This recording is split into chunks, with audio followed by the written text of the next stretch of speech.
Hey guys, so as you've seen in the previous slide, you've met my vlogmates Colleen, Darrell, Abeline, and Anne Patrice. We'll be examining the novel My Antonia by Willa Carter. Willa, female, not male, just by the way. I'll be giving you a little bit about Willa herself and how her early experiences, her childhood, has influenced the novel My Antonia. I'd also be giving you a bit of the structure of the novel and also the language of the novel. I'm remembered for her depictions of pioneer life in Nebraska, which we'll speak about a little bit later on. Willa Carter established a reputation for bringing breadth to the Nebraskan landscape.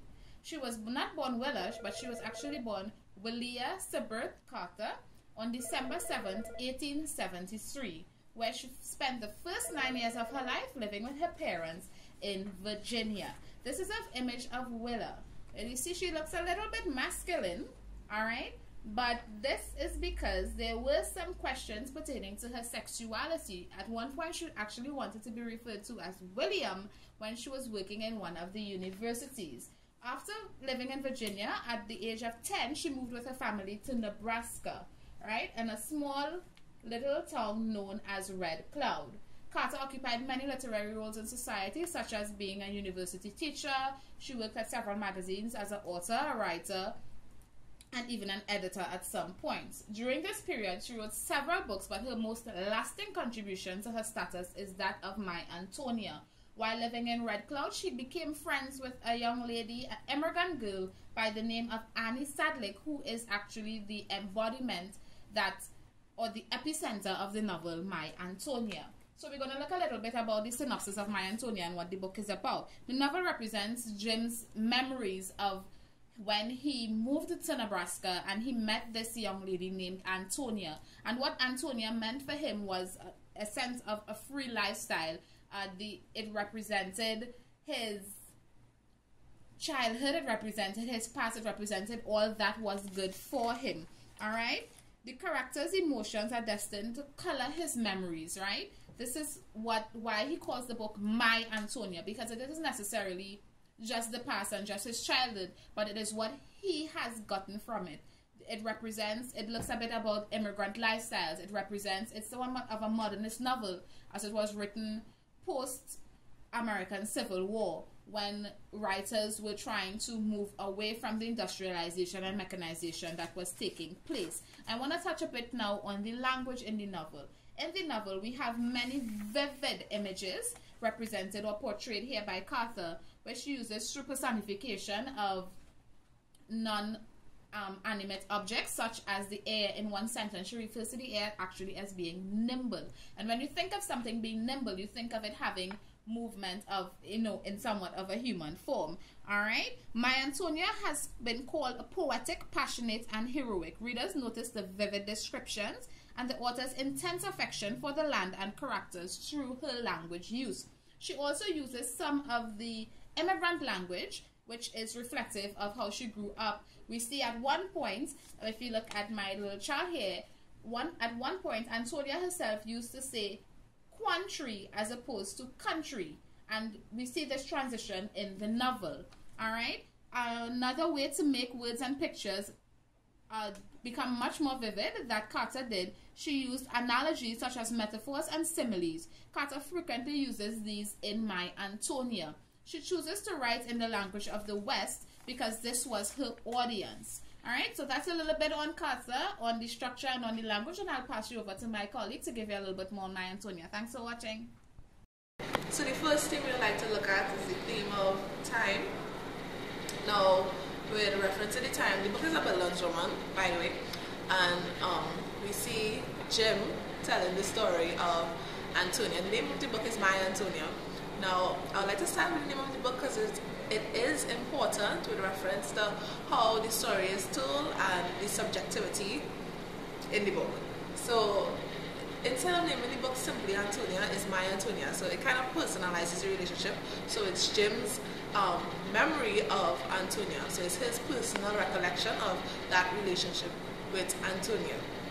And another area where I saw subjectivity is the fact that the author is a female telling the story of another woman through a male's perspective. Now that was very interesting to me.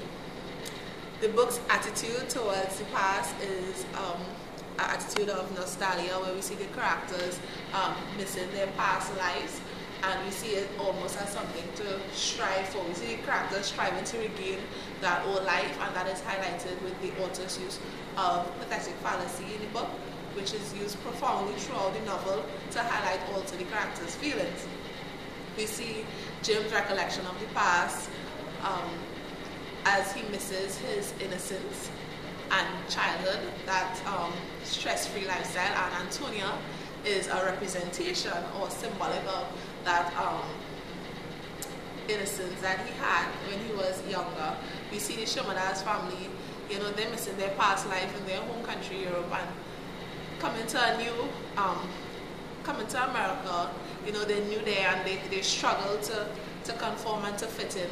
We see even where Antonia's dad was buried by the Perry, Antonia goes back there to the Perry to be closer to her father, because it reminds her of the relationship that they had, and she really loved her father. We see the protagonist's attitude towards his past experiences mirrors that of the other characters, so it's like a domino effect, so they all kind of strive to regain that past that they had.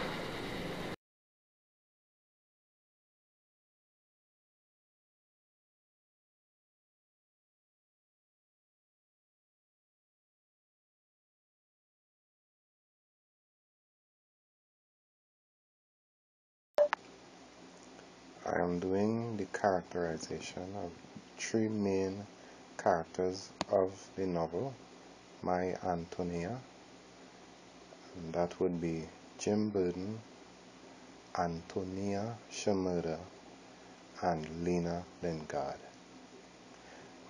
Jim Burden, the chief narrator and protagonist in the novel, is a nostalgic and romantic character. Insight into his personality is gained mainly from his introspections throughout the novel. He portrays the Nebraska prairie and the town of Blackhawk in an idyllic manner, and his descriptions of the prairie are almost poetic in style. He is quite partial to the plight of the immigrants and the hired girls. To quote Frances Harling in chapter 13, book 2, I expect I know the country girls better than you do. You always put a kind of glamour over them. The trouble with you, Jim, is that you're romantic. His exposure to and relationship with Antonia may be most likely the reason for him being influenced in such a direction.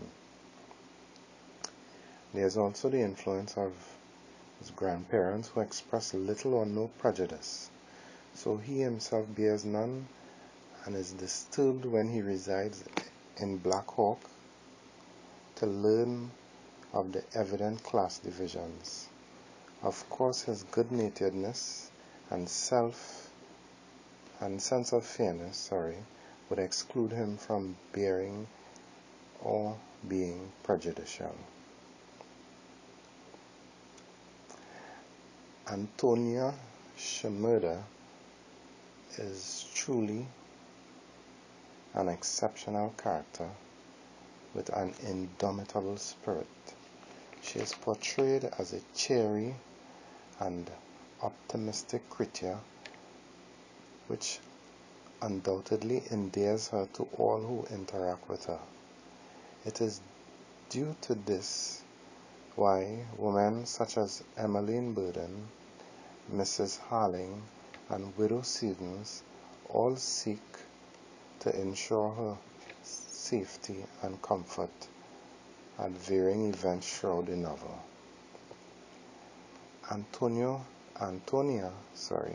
has a steely nature which aids her to overcome first the tragedy of her father's suicide and accept the fate that she has to help support her family by becoming a farmhand, something which is frowned upon by Emmeline Burden.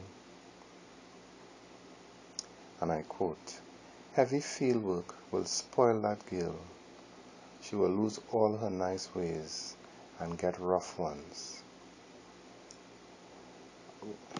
Whilst others were in admiration of her actions, as in the prophetic words of Josiah Burden, she will help some fellow get ahead in this world.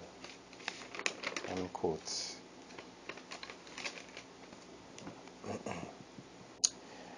Thus we see Antonia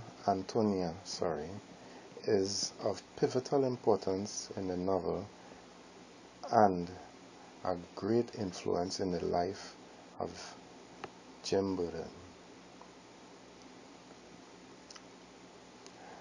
Lena Lingard is first brought into focus to the reader in Book 2, but comes into real prominence in Jim's life in Book 3, which is entitled after her.